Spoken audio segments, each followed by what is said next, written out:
চৰকাৰী ঘৰ পোৱা নাই সেইসকলে ভিডিঅ'টো চাই থাকিব আৰু প্ৰয়োজনীয়তা নথিপত্ৰ কি লাগিব আৰু ইয়াৰ যোগ্যতা কি থাকিব লাগে সকলো কথাবোৰ চেষ্টা কৰিম আৰু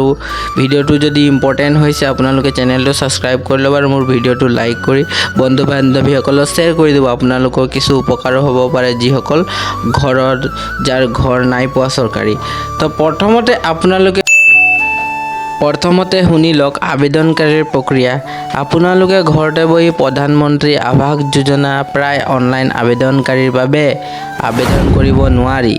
ইয়াতে আপুনি ওপৰত বহি যিকোনো নথিপত্ৰ যিকোনো জনসহায়ক কেন্দ্ৰ ব্লকত মুৰব্বী যাব লাগিব আৰু গাঁৱৰ মুৰব্বীয়ে আপোনাৰ সকলো নথিপত্ৰ লৈ যাব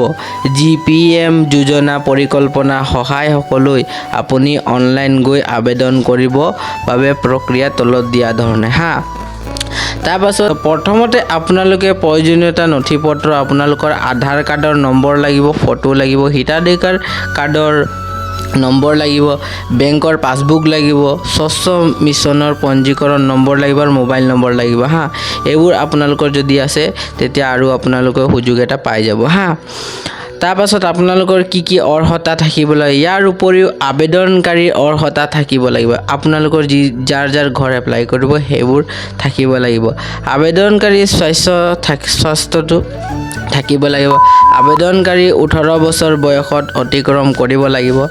আবেদনকাৰী প্ৰায় 3 লাখৰ পৰা 6 লাখৰ ভিতৰতে হ'ব লাগিব তাৰপাছত ৰেচন কাৰ্ডটো থাকিব লাগিব আবেদনকাৰীৰ তালিকা বাধ্যতামূলক কিছুমান যিকোনো পৰিচয় পত্ৰ থাকিব লাগিব তেতিয়াহে আপোনালোকে চৰকাৰী ঘৰটো এপ্লাই কৰি ল'ব পাৰিব তাৰপাছত এনেকৈ এপ্লাই কৰি দিলেও নহ'ব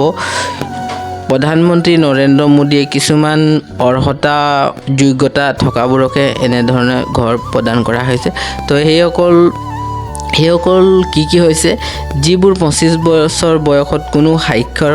প্ৰাপ্তবয়স্ক নাই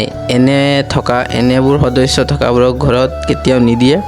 যি ঘৰত 16 বছৰৰ পৰা 59 বছৰ বয়সত প্ৰাপ্তবয়স্ক পুৰুষ সদস্য নাথাকে তেনেবোৰ